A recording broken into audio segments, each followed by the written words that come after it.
The sun, a drowsy eye in the morning haze, crept over Havenwood, casting a golden hue over the sleepy town. The first light of day touched the rooftops and slowly spread across the cobblestone streets. Birds chirped, oblivious to the impending unease. Their songs filled the air, a symphony of nature that masked the quiet tension brewing beneath the surface. Children, their laughter echoing in the crisp air, chased each other down streets soon to be stained with worry. Their innocent games, a stark contrast to the shadows lurking in the corners of their world.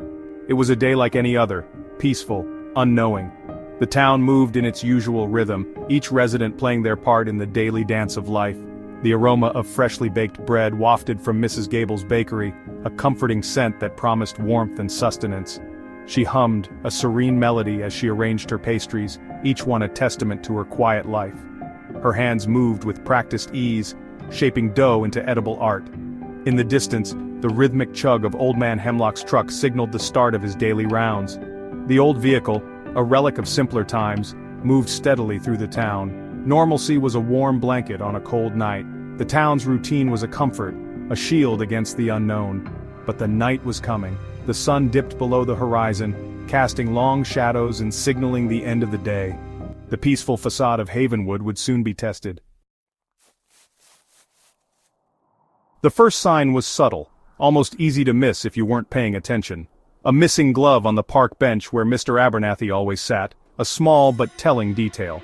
The newspaper, usually retrieved promptly, lay abandoned on the porch, its pages fluttering in the breeze, a silent testament to his absence.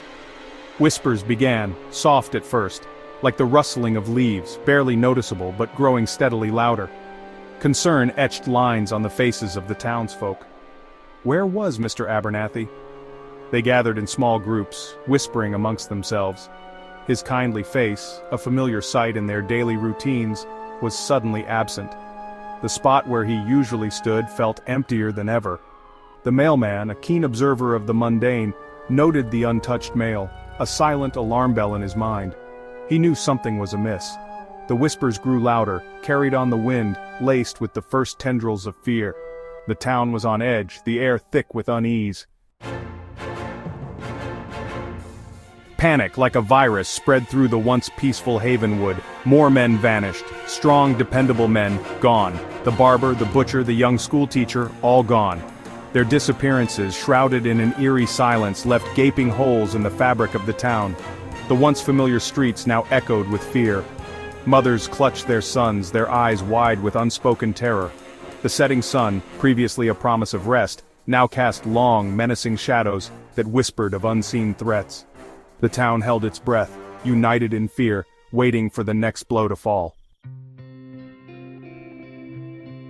Shadows of doubt. Theories ran rampant, each more outlandish and terrifying than the last. An ancient curse, aliens, a monstrous creature lurking in the shadows. Every creak of a floorboard, every rustle in the bushes sent shivers down spines and ignited whispers of dread. The sheriff, a man of logic and reason, found himself grasping at straws. There were no signs of struggle, no forced entry, no witnesses. It was as if the men had simply vanished into thin air. The lack of evidence only deepened the mystery, casting long, unsettling shadows of doubt over Havenwood. The return. In the quiet town of Havenwood, an eerie silence had settled, broken only by the whispers of the wind through the trees. The townsfolk had vanished without a trace, leaving behind a ghostly emptiness. Then, as suddenly as they had vanished, they returned. It was as if they had stepped out of a dream, bewildered and disoriented, finding themselves back in their homes. One by one they reappeared in their homes, their faces pale, their eyes distant, holding a chilling, vacant look. The once familiar faces now seemed like strangers, their expressions devoid of recognition. They were physically unharmed, yet undeniably changed.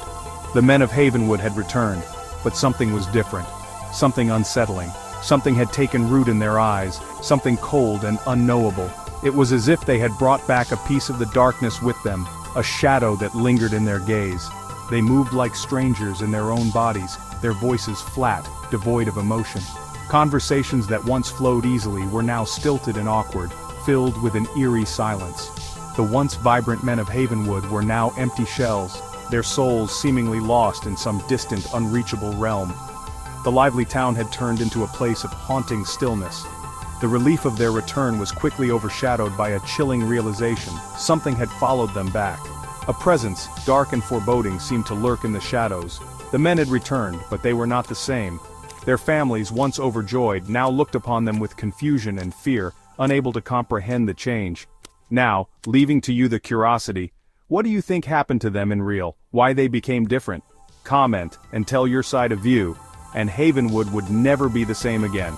The town, once a place of warmth and community, now stood as a testament to the unknown horrors that had touched its people.